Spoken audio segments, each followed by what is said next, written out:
नमस्कार विद्यार्थी मित्रांनो, आपण पाहणार आहोत आता पदवीधर मतदारसंघ याची ऑनलाईन नोंदणी कशी करायची. खूप जणांचे प्रश्न आहेत, तर त्यासाठी सगळ्यात प्रथम तुम्हाला का वेबसाईटबद्दल मी सांगतो थोडक्यात.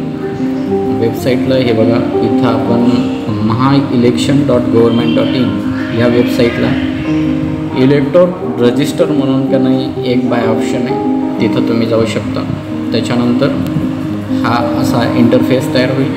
त्याच्यावर मग काय करायचं माहिती आहे का, इथं तुम्ही नंबर टाकायचा, तुमचा मोबाईल नंबर. नेक्स्ट पेजला तुम्हाला अशा पद्धतीचा इंटरफेस दिसेल. त्याच्यामध्ये तुम्हाला काही ग्रॅज्युएट्स कन्स्टिट्युएन्सी जी आहे ती तुम्हाला टाकायची. त्याच्यानंतर first name, middle name, last name, relation type, त्याच्यामध्ये 3 ऑप्शन तुम्हाला दिसतील. फादर आहे, मदर आहे, हजबंड आहे.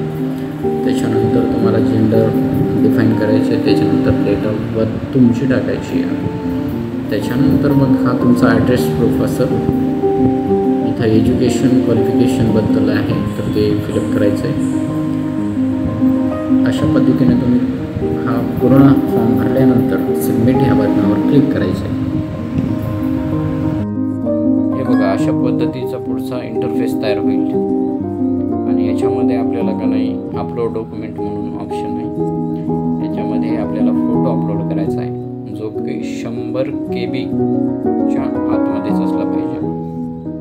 दुसरा आहे सिग्नेचर, तेही JPG मध्ये असली पाहिजे आणि 100 KBच असली पाहिजे. नंतर ग्रॅज्युएशन सर्टिफिकेट आपल्याला सांगितलेलं आहे, ते त्यांनी ओनली PDF मध्ये द्यायचं आहे आणि ते 500 KBच्या आतमध्येच असली पाहिजे.